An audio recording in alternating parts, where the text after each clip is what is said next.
Welcome to Gloria's Vintage Vittles, where we make recipes from my mother's collection. And tonight we're doing a side dish called Broccoli Supreme. I was a little bit hesitant because my husband's not a huge fan of cottage cheese, and I haven't made a recipe with cottage cheese for him, I don't think. And so he said he was willing to give it a try, so here we go. And we've got 2.5 pounds of broccoli, 2 eggs, a cup of cottage cheese, and then we've got all in this dish a teaspoon of minced onion, a 1/2 teaspoon of salt, and a 1/2 teaspoon of pepper, then a teaspoon of Worcestershire as we say, sauce, and a couple tablespoons of culture, 1 to 2 tablespoons grated cheddar, and I think we might have kind of heaped those tablespoons because we really like cheddar on broccoli. I'm a cheese man. Yeah, we might end up topping it with some more cheese depending on how we like it. And then a 1/4 cup of butter, well, melted it says, so we'll do that a little bit later because we have to divide it, and a 1/4 cup of breadcrumbs. Okay, I think this is about perfect. It didn't say how long to cook it, just until tender crisp, and in my experience, broccoli, it can take anywhere from 5 minutes, 10 minutes, because there's so much in here. I thought it would take more, and I always like to test the stems. I wanted to feel like you can poke them but not be mushy. I always use the stems because I'm thrifty. And yeah, I think this went about 8 minutes, no, more like 9, but there was a lot in here. I always start checking my broccoli at about 5. Now we just have to figure out how to get it out of here without burning ourselves, and everything will be great.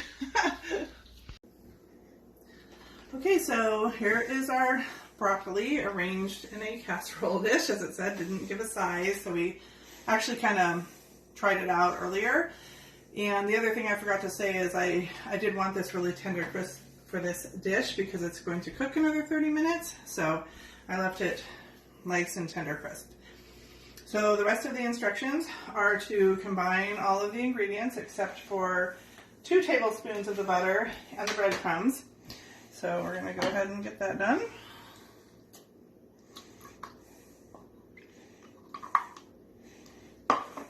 Oops. The butter, that was the cottage cheese, and now the butter. I'm willing to try this because I haven't had cottage cheese since I was a kid. Well, and what's funny about it is I hardly ever use cottage cheese, but one thing that I'm remembering is this was a real kick for a while with when they were trying to make things low fat. And I remember my mom using cottage cheese in lasagna, and didn't you say that too, that your mom made some cottage cheese lasagna once? Yeah, that's the one thing I've had cottage cheese in is lasagna, and it, with all the other tastes, it was fine. So, yeah, that's what I remember my mom using cottage cheese when the whole rage was low fat. And now we're more about low carb, which is funny.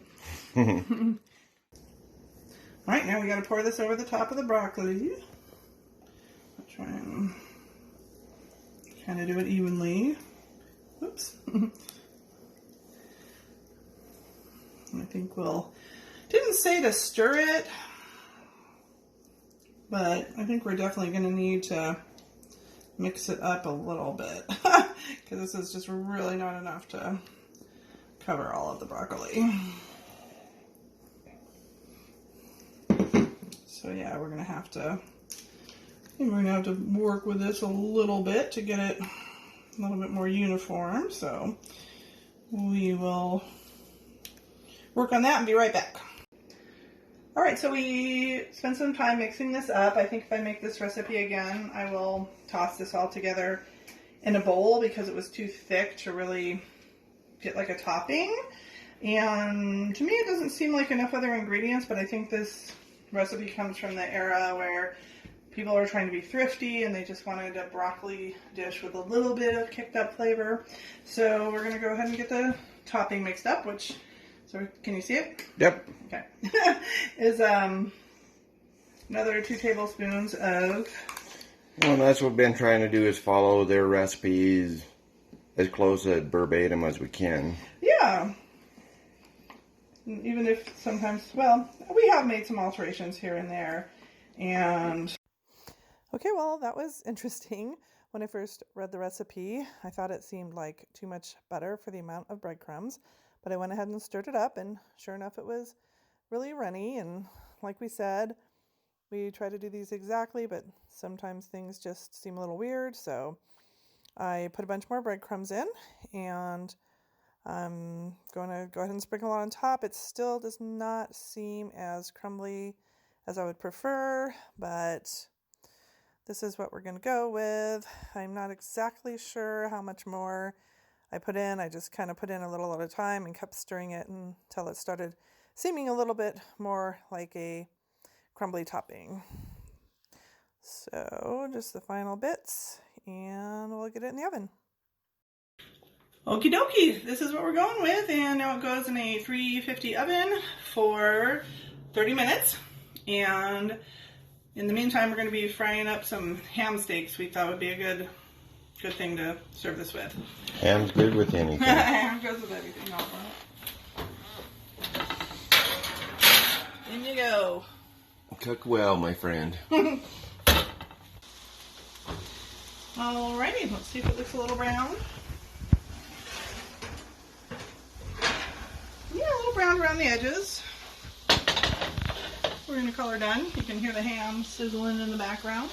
Boy, that smells good. Had a couple of those ham steaks that we're going to serve alongside.